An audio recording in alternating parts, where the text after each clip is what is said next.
கர்த்தருடைய பரிசுத்த நாமத்திற்கு மகிமை உண்டாவதாக. வெளிப்படுத்தல் 21:3 மேலும் பரலோகத்தில் இருந்து உண்டான ஒரு பெரும் சத்தத்தை கேட்டேன். அது இதோ மனுஷர்களிடத்திலே தேவனுடைய வாசஸ்தலம் இருக்கிறது. தேவனுடைய வாசஸ்தலம் மனுஷர்களுக்குள்ளே இருக்கிறது. எருசலேமின் வாழ்வு என்று சொல்லும் பொழுது ஆண்டவர் நமக்குள்ளே இருக்கிறார் என்கிறதுதான் பெரிய ஆசீர்வாதம். ஆண்டவர் அவருடைய வாசஸ்தலம் நம்மோடு இருக்கிறது. The God's presence, தேவனுடைய பிரசன்னம் நம்ம வீட்டில் இருக்கிறது தான் பெரிய ஆசீர்வாதம். ஆண்டவர் இல்லைன்னா ஒரு ஆசீர்வாதமுமே கிடையாது. எவ்வளோ கோடி பணம் இருந்தாலும் பிரயோஜனம் இல்லை. ஆண்டவர் கூட இருக்கிறார். அவருடைய வாசம், அவர் நம்மோடு வாசம் பண்ணுகிறார் என்கிறது பெரிய ஆசீர்வாதமா இருக்கிறது. அதே போல 21ஆம் அதிகாரத்தில் 4வது வசனம் என்ன சொல்கிறது? 21:4 அவர்களுடைய கண்ணீர் யாவையும் தேவன் துடைப்பார். அவருடைய கண்ணீர் யாவையும் தேவன் துடைப்பார். இனி மரணமும் இல்லை, இனி மரணமும் இல்லை, துக்கமும் இல்லை, துக்கமும் இல்லை, அலறுதலும் இல்லை, அலறுதலும் இல்லை, வருத்தமும் இல்லை, வருத்தமும் இல்லை, முந்தினவைகள் ஒளிந்து போயின என்று விளம்பினது. ஆமா, கண்ணீரின் அனுபவங்கள் எல்லாவற்றையும் ஆண்டவர் ஒழிய பண்ணுவார். பரலோகத்தில் போனது பிறகு அவைகள் இல்லை. ஆனா பூலோகத்தில் இருக்கும் பொழுதும் எருசலேமின் வாழ்வு என்று சொல்லும் போது இந்த கண்ணீரின் வாழ்வை நாம மேற்கொள்ளும்படி கர்த்தர் கிருபை செய்வார். அநேக துன்பங்கள், துயரங்கள் நம்முடைய வாழ்க்கையில வந்தாலும் அவைகள் மத்தியிலே கர்த்தர் நமக்கு ஆறுதலை தருவார். அல்லேலூயா. அவர் நம்மோடு கூட இருப்பார் என்றால் கண்ணீரை துடைப்பார். ஆகவே தான் நம்ம அவரோடு கூட இருக்கணும். அவர் நம்மோடு கூட வாசம் பண்ணணும். இயேசு உங்க வீட்டை தங்கி இருக்கட்டும், அவர் உங்க வீட்டில் இருக்கிறாருங்கிற அந்த நிறைவு உங்களுக்கு இருக்கும் என்றால் அவர் அங்கே இருந்து உங்கள் கண்ணீரை துடைத்து கொண்டே இருப்பார். அல்லேலூயா. உங்க கண்ணீரை துடைக்கிற ஒரு தெய்வம் உங்களோடு கூட இருக்கிறார். உங்கள் வீட்டில் அவர் தங்கி இருப்பார். ஆகவே அவரை நீங்கள் இன்றைக்கே ஏற்றுக்கொள்ளுங்கள். அவரை அழைத்து கொண்டு போங்கள். அருமையானவர்களே, நம்முடைய ஆண்டவர் கண்ணீரை துடைக்கிறவராக இருக்கிறார். எருசலேமின் வாழ்வு என்று சொன்னால் என்ன? ஆறுதல் அடைகிற அனுபவம். நம்முடைய தேவன் நமக்கு ஆறுதலை தந்து நடத்துகிறார். அதுதான் எருசலேமின் வாழ்வு.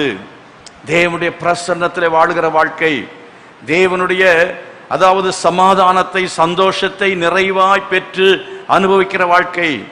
என்ன பிரச்சனைகள் இருந்தாலும் நாம் அதிலே மடிந்து போகிற மக்கள் அல்ல, கண்ணீர் வடித்துக் கொண்டிருக்கிற மக்கள் அல்ல. நாம் அவரால் தேற்றப்படுகிறவர்களாய் இருக்க வேண்டும். அவர் சமூகத்தில் போய் முழங்கால் படி போடும் பொழுது, வேத புத்தகத்தை எடுத்து வாசிக்கும் பொழுது கர்த்தர் நம்மை தேற்றுவார். தேவனுடைய சமூகத்தில் வரும் பொழுது கர்த்தர் நம்முடைய கண்ணீரை துடைத்து ஆற்றி தேற்றி நம்மை அவர் சந்தோஷத்தால் நிரப்புவார். அதுதான் சமாதானத்தின் வாழ்வாக இருக்கிறது. சத்தமா கர்த்தரை மகிமைப்படுத்துவோமா? அது மாத்திரமல்ல, 21வது அதிகாரத்திலே 5வது வசனம், Chapter 21 verse 5 வாசிக்கலாம். சிங்காசனத்தின் மேல் வீற்றிருந்தவர், சிங்காசனத்தின் மேல் வீற்றிருந்தவர், இதோ நான் சகலத்தையும் புதிதாக்குகிறேன் என்றார். நான் சகலவற்றையும் என்ன செய்கிறேன்? புதிதாக்குகிறேன். எருசலேமின் வாழ்வு என்று சொல்லும் பொழுது எல்லா காரியங்களையும் நமக்கு ஆண்டவர் என்ன செய்கிறார்னா புதிதாக மாற்றுகிறவர். நம்முடைய வாழ்க்கையை புதிதாக மாற்றுகிறவர். நம்முடைய வாழ்க்கையிலே புதிய அனுபவங்களை தருகிறவர், புதிய கிருபைகளை தருகிறவர், புதிய வரங்களை கர்த்தர் தருகிறவர். கர்த்தர் நமக்கு எல்லாம் புதுசா தருவார். விசுவாசிக்கிறீங்களா? எருசலேமின் வாழ்வை கர்த்தர் தருவார். கர்த்தருக்கு பயந்து வழியில் நடக்கிறவன் எவனோ அவன் பாக்கியவான். தன் கைகளின் பிரயாசத்தை சாப்பிடுவான். மனைவி வீட்டோரங்களில் கனி கொடுக்காத திராட்சை கொடியை போல் இருப்பான்னு சொல்லவில்லை. கனி கொடுக்கிற திராட்சை கொடியை போல். கனின்னா வருஷந்தோறும் கனி கிடைக்கும். என்னைக்கோ கனி கொடுக்கறது இல்லை, எப்பவுமே. இஸ்ரவேல் தேசத்தில் கனிகள் எப்பவுமே இருக்கும்னு நினைக்கிறேன். திராட்சை செடியில் எப்பவுமே கனிகள் இருக்கும். ஆண்டவர் உங்களுடைய அதாவது குடும்ப வாழ்க்கையை கர்த்தர் அப்படி ஆசீர்வாதமாக மாற்றுவார். தேவன் புதிய கிருபைகளை தருவார், புதிய நன்மைகளை தருவார், புதிய ஆசீர்வாதங்களை தருவார். 21 அதிகாரம் 6வது வசனம் 21:6 21:6 வாசித்து பாருங்கள். அன்றியும் அவர் என்னை நோக்கி ஆயிற்று நான் அல்பாவும் ஒமேகாவும் ஆதியும் அந்தமுமாக இருக்கிறேன் தாகமாய் இருக்கிறவனுக்கு நான் ஜீவ தண்ணீர் ஊற்றில் இலவசமாக தாகமாய் இருக்கிறவனுக்கு நான் தாகமாய் இருக்க விட மாட்டேன் என்று கர்த்தர் சொல்கிறார். ஆமென். என்றைக்கோ ஒரு நாள் தண்ணீரை கொடுப்பேன் என்று சொல்லவில்லை, ஜீவ தண்ணீரை கொடுப்பேன் என்றென்றைக்கும், எவ்ரி டே. அவன் எப்போதும் ஜீவ தண்ணீரை அவன் பெற்றுக்கொள்வான். ஜீவ தண்ணீர் என்று சொன்னால் என்ன? வற்றாதபடி என்றென்றைக்கும் கிடைக்கிற ஒரு ஊற்றுக்கு ஜீவ ஊற்று என்று பெயர். கர்த்தர் வற்றாத நீரூற்றாயிருக்கிறார். அவரே வற்றாத நீரூற்றாயிருக்கிறார். உன் தாகத்தை கர்த்தர் என்ன செய்வார்? ஆண்டவர் தீர்ப்பார். நாம் தாகமாய் இருப்பதில்லை, பசியாய் இருப்பதில்லை, வியாதியோடு கூட இருப்பதில்லை, நாம பலத்தில் குறைவுள்ளவளாய் இருப்பதில்லை, ஆரோக்கியத்தில் குறைவுள்ளவளாய் இருப்பதில்லை, சமாதான குறைவாய் இருப்பதில்லை, சந்தோஷ குறைவாய் இருப்பதில்லை, பொருளாதாரத்தில் குறைவுள்ள மக்களாக இருக்க மாட்டோம். கர்த்தர் நம்ம எல்லாவற்றிலேயும் நிறைவுள்ளவர்களாய் வைக்க போகிறார். கரங்களை கொட்டி கர்த்தர் மகிமைப்படுது. ஹல்லேலூயா. 21 அதிகாரத்திலே 7வது வசனத்தை வாசியுங்கள். 21:7 21:7 ஜெயம் கொள்ளுகிறவன் எல்லாவற்றையும் சுதந்தரித்துக் கொள்ளுகிறவன். எருசலேமின் வாழ்வு என்று சொன்னால் என்ன? ஜெயம் கொள்ளுகிற வாழ்வாக இருக்கிறது. Victorious life. தேவன் நமக்கு ஜெயத்தின் வாழ்வை அவர் தருகிறவராக இருக்கிறார். எத்தனை பேருக்கு ஜெயத்தின் வாழ்வு வேணும்? எருசலேம் ஒரு நாளும் தோற்று போகிறதில்லை. எருசலேமுக்கு எப்போதுமே வெற்றிதான். எத்தனை பேர் சத்துருக்கள் எதிராக வந்தாலும் அந்த சத்துருக்களை முறியடிக்கத்தக்கதாக ஆண்டவர் ஜெயத்தின் தேவனாக நம்மோடு கூட இருக்கிறார். பாவத்தை மேற்கொள்ளும்படியான ஒரு வெற்றி வாழ்க்கை கர்த்தர் நமக்கு வைத்திருக்கிறார். யாரெல்லாம் பாவத்தை மேற்கொள்கிறார்களோ அந்த மேற்கொள்ளுகிற அந்த அனுபவம் இருக்கிறது தான் எருசலேமின் வாழ்வு. பாவத்தின் மேல ஜெயம் கொள்ளுகிற வாழ்க்கை. எல்லா ஆசீர்வாதங்களையும் பெற்றுக்கொள்வதனால அது எருசலேமின் வாழ்வாக மாறி போகிறதில்லை. எல்லாம் இருக்கு, ஆனா என்ன இல்லை, நம்ம பாவத்தில் விடுதலை இல்லை என்றால் நாம் இன்னும் எகிப்தில் தான் இருக்கிறோம். நாம் இன்னும் எருசலேமுக்கு வரவில்லை. எருசலேமின் வாழ்வை நாம் பெற வேண்டும் என்றால் பாவத்திலிருந்து, பாவ அடிமைத்தனத்திலிருந்து விடுதலையை பெற்றுக்கொள்ள வேண்டியது அவசியமாக இருக்கிறது. சத்தமாக கர்த்தரை மகிமைப்படுத்துவோமா? இஸ்ரவேல் ஜனங்கள் எகிப்தின் அந்த அடிமைத்தனத்திலிருந்து விடுவிக்கப்பட்டு அவருடைய எல்லா விதமான பாவ சுபாவங்களிலிருந்தும் விடுவிக்கப்பட்ட பிறகுதான் கர்த்தர் அவர்களுக்கு கானானை கொடுத்தார். அது வரையிலையும் வனாந்தரத்திலே சுற்றி கொண்டே இருந்தார்கள். எருசலேமின் வாழ்வை நீங்கள் பெற வேண்டும் என்றால் நீங்கள் எகிப்தை விட்டு வெளியே வந்தால் போதாது, உங்க மனசும் வெளியே வரணும். உங்க மனசு வெளியே வரணும். இஸ்ரவேல் ஜனங்கள் எகிப்திலிருந்து வெளியே வந்தார்கள். ஆனால் வனாந்தரத்தில் இருக்கும் பொழுது உங்களுடைய மனசு எங்கே இருந்தது? அவங்களுடைய மனமெல்லாம் எகிப்தில் உள்ளதான கொம்மட்டிக்காயை நினைக்கிறோம் சொன்னாங்களா இல்லையா? வெள்ளரிக்காயை நினைக்கிறோம் என்று சொன்னார்கள். அங்கே இருக்கிற வெங்காயத்தை நினைக்கிறோம் என்று சொன்னார்கள். அதாவது நம்ம சில சமயத்துல எங்க போனாலும் சொந்த ஊர்ல கிடைக்கிற தண்ணியை மறக்க மாட்டோம். எந்த ஊருக்கு போனாலும் நம்முடைய சொந்த ஊர்ல கிடைக்கிற சில சாப்பாட்டை மறக்க மாட்டோம். இஸ்ரவேல் ஜனங்கள் அப்படித்தான். அவங்களால எகிப்திலிருந்து வந்தாலும் அவங்களுக்கு அதை மறக்க முடியல. எகிப்தை விட்டு வந்துட்டீங்க, ஆனாலும் மனசு மாறல. மனம் மாறாதவர்கள் அவருடைய வாழ்க்கையில வெற்றி வரவே வராது. உங்கள் வாழ்க்கையில வெற்றிக்கு அடிப்படை உங்கள் மனதிலே உண்டாகிற மாற்றம். Transformation in the mind. 21 அதிகாரத்தில் 7வது வசனத்தை வாசித்து பாருங்கள். 21:7 ஜெயம் கொள்ளுகிறவன் எல்லாவற்றையும் சுதந்தரித்துக் கொள்வான். நான் அவன் தேவனாய் இருப்பேன். அவன் என் குமாரனாய் இருப்பான். அதாவது நான் அவருக்கு தேவனாயிருப்பேன், அவன் என் குமாரனாய் இருப்பான். ஆண்டவரே அப்படின்னு கூப்பிட்டீங்கன்னா அவர் உங்களுக்கு எஜமான் என்று நீங்கள் ஏற்றுக்கொள்கிறீர்கள். தேவனே இல்ல கடவுளே அப்படின்னு கூப்பிட்டீங்கன்னா அவரை கடவுளாக ஏற்றுக்கொள்றீங்க. அவர் ஆண்டவர் தான், அவர் கர்த்தர் தான், கடவுள் தான். ஆனா நானும் நீங்களும் அவருடைய பிள்ளைகளாக இருக்கிறோம். தேவன் என்னுடைய பிதாவாக மாற வேண்டும். நாம் அவருடைய குமாரரும் குமாரத்திகளுமாக மாற வேண்டியது அவசியமாக இருக்கிறது. எத்தனை பேர் ஆமென் சொல்றீங்க? நம்முடைய தேவன் அவர் நமக்கு பிதாவாக இருக்கிறார், நாம் அவருடைய குமாரரும் குமாரத்திகளுமாக இருக்கிறோம். எத்தனை பேர் விசுவாசிக்கிறீங்க? நம்ம எல்லாரையும் பார்த்து கர்த்தர் சொல்கிறார், நான் உன்னை விட்டு விலகுவதும் இல்லை, உன்னை கைவிடுவதும் இல்லை.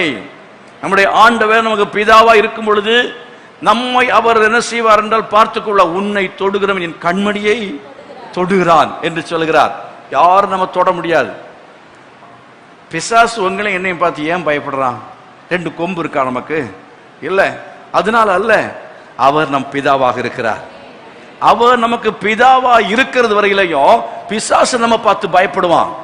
அவர் சொல்லுவான், ஏய் இது அவருடைய ஆளு, அவருடைய மகன், அவருடைய பிள்ளை அப்படின்னு சொல்லி பயப்படுவான். தேவன் நம்முடைய பிதாவாக இருக்கிறார். எப்ப இருப்பார்? அவரோடு உள்ள அந்த உறவிலே நாம் நிலைத்திருக்கும் பொழுது, ஒரு மகனாக ஒரு மகளாக அந்த உறவை நாம் காத்துக்கொள்ளும் பொழுது அவர் நமக்கு பிதாவாக இருக்கிறார். நாமுடைய குமாரனாய் குமாரத்திகளாக இருக்கிறோம். நீங்கள் அவர் நடுவில் இருந்து புறப்பட்டு பிரிந்து போய் அசுத்தமானதை தொடாதிருங்கள், அப்பொழுது நான் உங்களுக்கு பிதாவாயிருப்பேன், நீங்கள் எனக்கு குமாரரும் குமாரத்திகளுமாயிருப்பீர் என்று ஆண்டவர் சொல்கிறார்.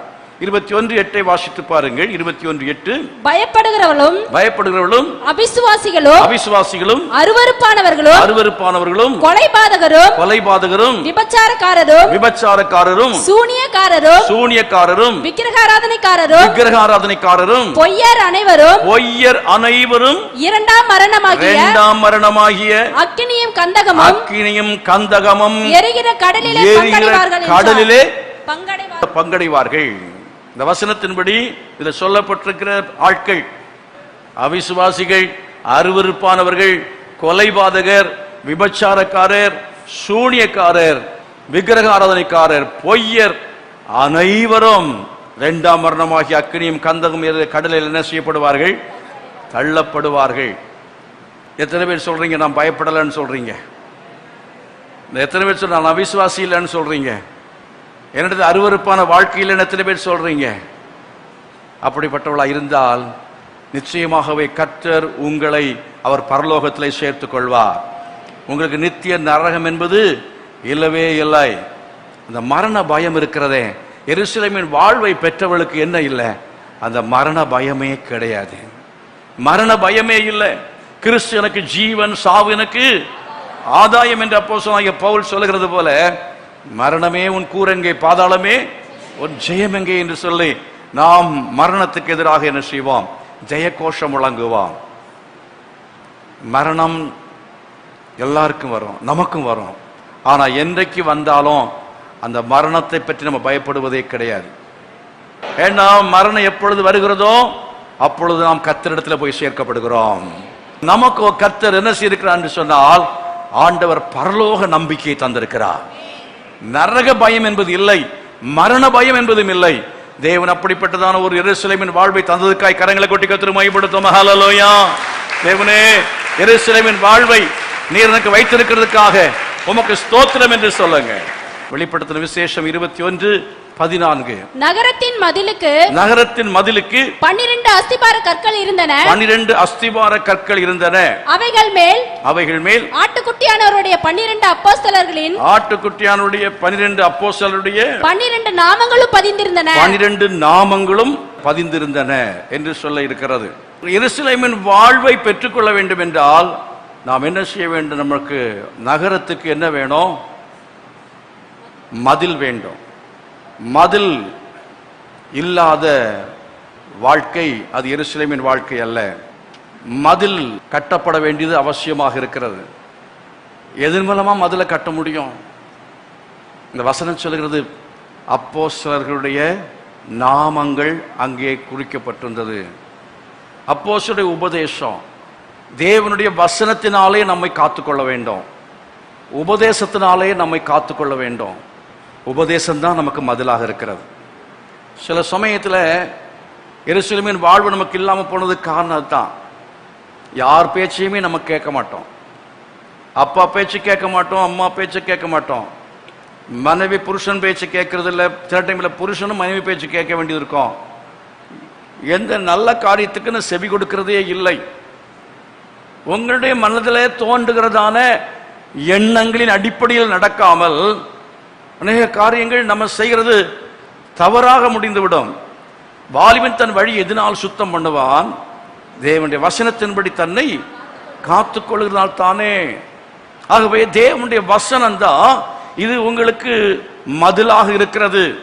தேவனுடைய வார்த்தையை, வசனத்தை நீங்கள் உங்கள் வாழ்க்கையிலே எப்போதும் அது பெயர்ந்து போகாம காத்துக்கொள்ளணும். தேவனுடைய அந்த அந்த வார்த்தை வசனத்தை தியானிக்கிற தியானம் இருக்கிறதே, இந்த தியான வாழ்க்கை தினந்தோறும் மெயின்டைன் பண்ணப்பட வேண்டியது அவசியம். இந்த ஜெப வாழ்க்கையை மெயின்டைன் பண்ணலன்னா, தியான வாழ்க்கையை மெயின்டைன் பண்ணலன்னா மதிலிடிந்த பட்டணத்தை போல மாறிவிடுவோம். மிகவும் ஜாக்கிரதையாய் கவனமாய் நாம் இருக்க வேண்டும். 21வது அதிகாரத்தில் 15வது வசனம், என்னுடனே பேசினவன் நகரத்தையும் அதன் வாசல்களையும் அதன் மதிலையும் அளக்கிறதற்கு ஒரு பொற்கோலை பிடித்திருந்தான்.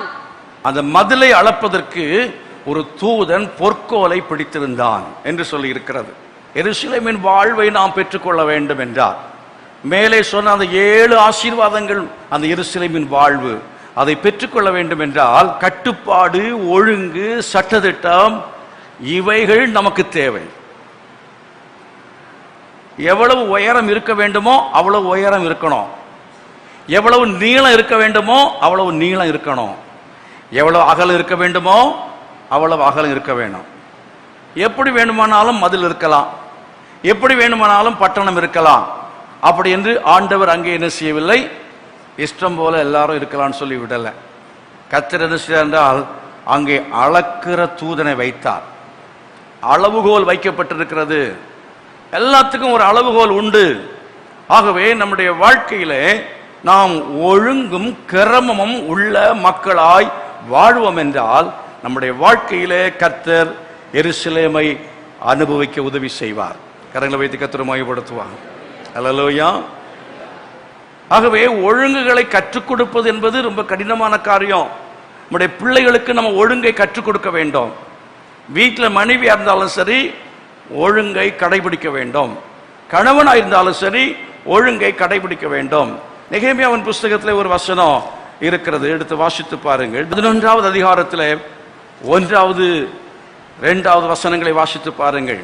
ஜனத்தின் அதிகாரிகள் எருசலேமிலே குடியிருந்தார்கள். மற்ற ஜனங்கள் தங்களுக்குள்ளே 10 பேரில் ஒருவனை எருசலேம் என்னும் பரிசுத்த நகரத்திலும் 9 பேரை மற்ற பட்டணங்களிலும் குடியிருக்க பண்ண சீட்டுகளை போட்டார்கள். அங்க ரொம்ப நெருக்கடி, குடியிருப்புல நெருக்கடி வரக்கூடாதுங்கிறதுக்காக சீட்டு போட்டு யாரெல்லாம் பட்டணத்துக்குள்ள குடியிருக்கணும், யாரெல்லாம் வெளியில குடியிருக்கணும்னு சொல்லி தீர்மானிச்சாங்களாம். எருசலேம் பட்டணத்தை என்ன செய்தாங்கன்னு சொன்னா, நெருக்கடி இல்லாம இருக்கணும்னு சொன்னா எல்லாரும் பட்டணத்துல குடியேறக்கூடாதுங்கிறதுக்காக அங்கே சில ஒழுங்கு முறைகளை வைத்தார்கள். நம்முடைய வாழ்க்கையில ஒழுங்கை கடைபிடிக்க வேண்டும். அப்போஸ்தலனாகிய பவுல் 1 கொரிந்தியர் 14ஆம் அதிகாரத்தை சொல்லும் பொழுது, சகோதரரே இது என்ன சகலமும் ஒழுங்கும் கிரமமாய் செய்யப்பட கடவது. உங்க பிள்ளைகளை ஒழுக்கத்தில் வழி நடத்துங்கள். தேவனுடைய பட்டணம் எருசலேம் என்பது ஒழுங்குள்ளதான பட்டணமாக இருக்கிறது. பிரியமானவர்களே, நீங்கள் கேட்ட செய்தி உங்களுக்கு ஆசீர்வாதமாக இருந்திருக்கும் என்று நம்புகிறேன். இப்பொழுது நான் உங்களுக்காக ஜெபிக்க விரும்புகிறேன். ஜெபிப்போமா? நல்ல பிதாவே, இந்த நேரத்திலும் இந்த செய்தியை கேட்ட ஒவ்வொரு மகனையும் ஒவ்வொரு மகளையும் நீர் ஆசீர்வதித்தரல வேண்டும் என்று ஜெபிக்கிறேன். ஒவ்வொருவருக்கும் நீர் உம்முடைய சமாதானத்தை கட்டளையிடுவீராக. ஒவ்வொருடைய குடும்பத்திலும் தேவைகளை நீர் அறிந்திருக்கிறவர். எல்லா தேவைகளையும் சந்திக்கும்படி ஜெபிக்கிறேன். குழந்தை பாக்கியம் இல்லாத மக்களுக்காக ஜெபிக்கிறேன். பலவிதமான துன்பங்களிலும் துயரங்களிலும் வேதனையிலும் கஷ்டங்களிலும் இருக்கிற ஒவ்வொருடைய வாழ்க்கையிலையும் கர்த்தர் அற்புதங்களை செய்வீராக. விடுதலையை நீர் கட்டளையிடும். பாவ கட்டுகளிலிருந்து விடுவிக்கும்படியாய் ஜெபிக்கிறேன். சாப கட்டுகளிலிருந்து நீர் விடுவிக்கும்படியாய் ஜெபிக்கிறேன். குடும்பங்களிலே திருமணமாகாத மக்களுக்காக ஜெபிக்கிறேன். திருமணங்கள் நடைபெற கர்த்தர் கிருபை செய்ய வேண்டும் என்று கேட்கிறேன். தீராத கொடிய வியாதிகள் இப்பொழுதே சுகமடைவதாக. இயேசுவின் நாமத்தினாலே சகலவிதமான பெல்லிசூனிய கட்டுகளும் சகலவிதமான போராட்டங்களும் குடும்பங்களை விட்டு நீங்கும்படியாய் ஜெபிக்கிறேன். இயேசுவின் நாமத்தில் குடி வெறியில் இருக்கிற மக்கள் அவைகள் எல்லாவற்றிலிருந்தும் இப்பொழுதே விடுவிக்கப்படுவார்களாக என்று சொல்லி ஜெபிக்கிறேன். கர்த்தர் தாமே ஒவ்வொரு மகனையும் ஆசீர்வதியும், ஒவ்வொரு மகளையும் கர்த்தர் ஆசீர்வதிக்க வேண்டும் என்று கேட்கிறேன். ஆசீர்வதித்தருளும். இயேசுவின் நாமத்தில் ஜெபிக்கிறேன் ஜீவனுள்ள நல்ல பிதாவே. ஆமேன், ஆமேன்.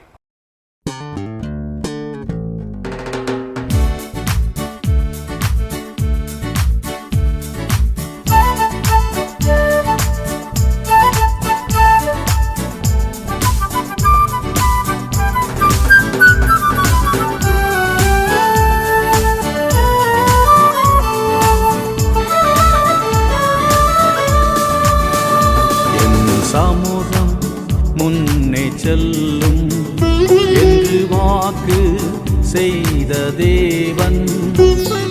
சமூகம் முன்னே செல்லும் என்று வாக்கு செய்த தேவன். தினம் என்னை நடத்தி செல்வார், பாதம் என்றும் அமர்வே. தினம் என்னை நடத்தி செல்வார், பாதம் என்றும் அமர்வே.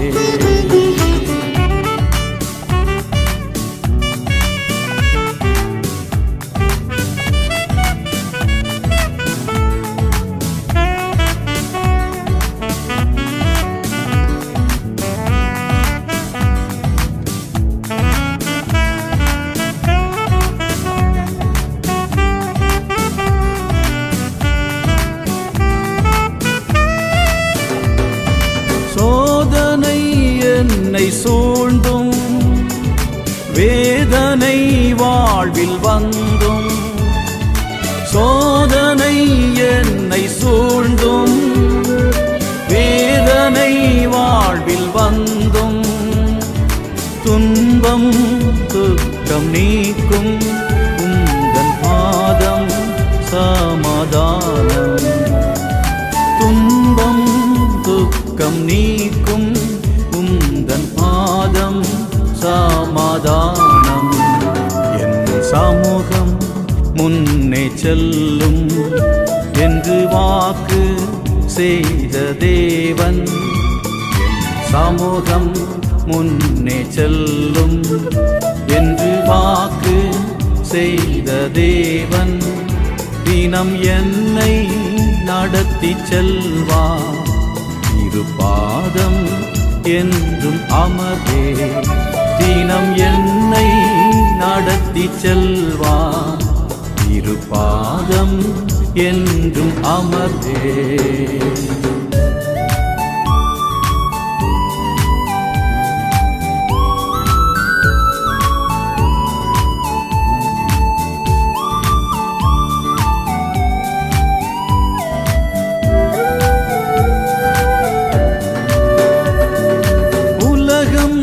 பகைத்திட்டாலும் மனிதர் கைவிட்டாலும், உலகம் பகைத்திட்டாலும் மனிதர் கைவிட்டாலும், மாறா அன்பின் நேச உண்டனக்கு வாழ்வில் என்றும். மாறா அன்பின் நேச உண்டனக்கு வாழ்வில் என்றும். என் சமூகம் முன்னே செல்லும் என்று வாக்கு செய்த தேவன். என் சமூகம் முன்னே செல்லும் என்று வாக்கு செய்த தேவன். தினம் என்னை நடத்தி செல்வார், பாதம் என்றும் அமர்வே. தினம் என்னை நடத்தி செல்வார், பாதம் என்றும் அமர்வே.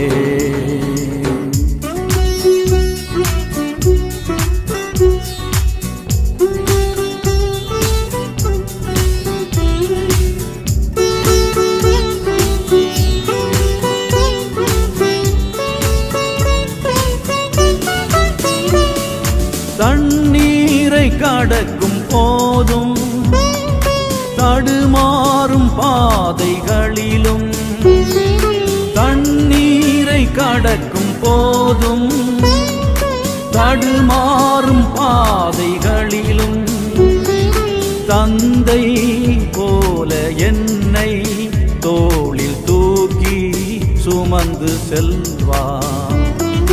தந்தை போல என்னை தோளில் தூக்கி சுமந்து செல்வார். சமூகம் முன்னே செல்லும் என்று வாக்கு செய்த தேவன், என் சமூகம் முன்னே செல்லும் என்று வாக்கு செய்த தேவன், தினம் என்னை நடத்தி செல்வார். திருப்பாதம் என்றும் அமர்வே, தினம் என்னை நடத்தி செல்வார். திருப்பாதம் என்றும் அமர்வே.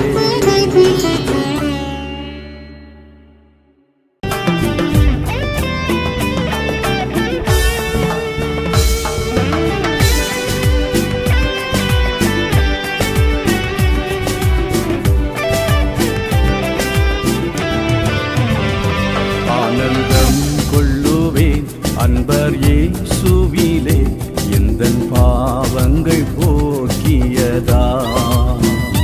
அற்புத இயேசுவை என்றும் துதித்திடுவேன், எந்தன் ஜீவியம் மாற்றியதா. அற்புத இயேசுவை என்றும் துதித்திடுவேன், எந்தன் ஜீவியம் மாற்றியதா. நான் புகழ்ந்திடுவேன் அவர் நாமமதை, நன்றி நிறைந்த நல்லிதயமுடன். ஆயுட்காலமெல்லாம் துதி பாடிடுவேன், நன்றி மறவாமல் மனதுடனே. ஆயுட்காலமெல்லாம் துதி பாடிடுவேன், நன்றி மறவாமல் மனதுடனே.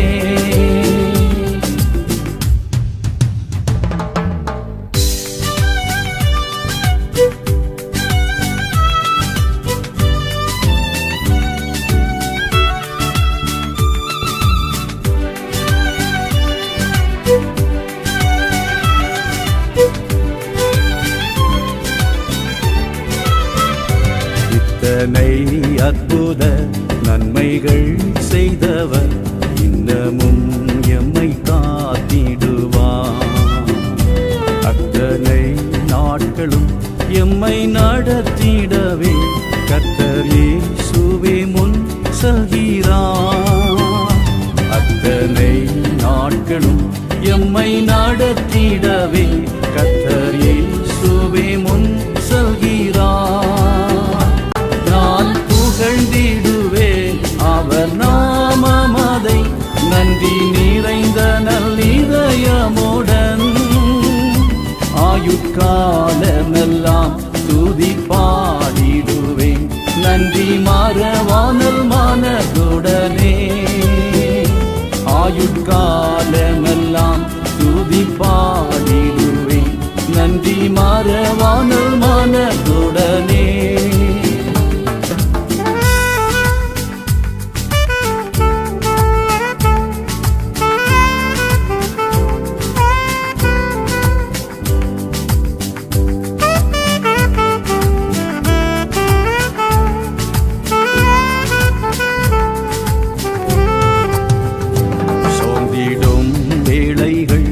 எம்மை தேற்றிடவே இந்தவ தேவ ஆவியமில், நேர்ந்திடும் துன்ப துயரமாம் வேளைகளில் நேசர் கிருபைகள் அளித்திடுவார். நேர்ந்திடும் துன்ப துயரமாம் வேளைகளில் நேசர் கிருபைகள் அளித்திடுவார். நான் புகழ்ந்திடுவேன் அவர் நாமமதை, நன்றி நிறைந்த நல்லிதயமுடன். ஆயுட்காலமெல்லாம் துதி பாடிடுவேன், நன்றி மறவானல் மனதுடனே. ஆயுட்காலமெல்லாம் துதி பாடிடுவே, நன்றி மறவானல் மனதுடனே.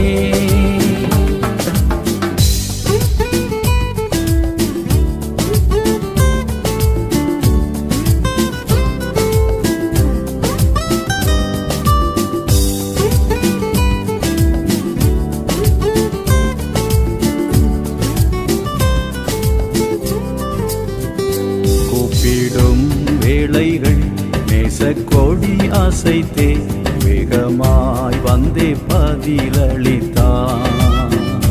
தப்பிடும் வழிகள் எந்த ஆபத்தினில் வேத வசனத்தால் நடத்திடுவார்.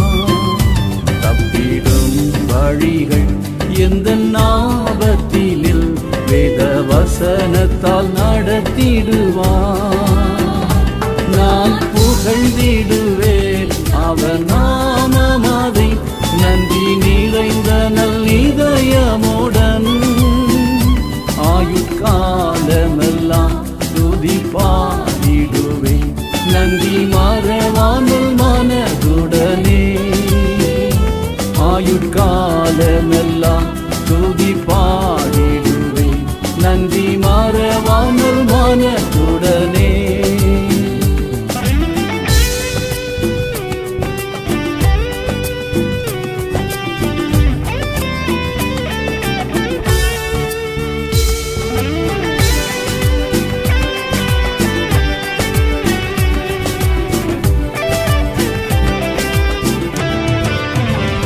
பற்பல சோதனை எம்மை சூழ்ந்திட்டதால், நற்பலன் வாழ்வில் பரிசுத்தமே. சீயோனை எமக்காய் கட்டி வெளிப்படுவார், சேவேன் தரிசிக்க தூய முகம். சீயோனை எமக்காய் கட்டி வெளிப்படுவார், சேவேன் தரிசிக்க தூய முகம். நான் புகழ்ந்திடுவேன் அவர்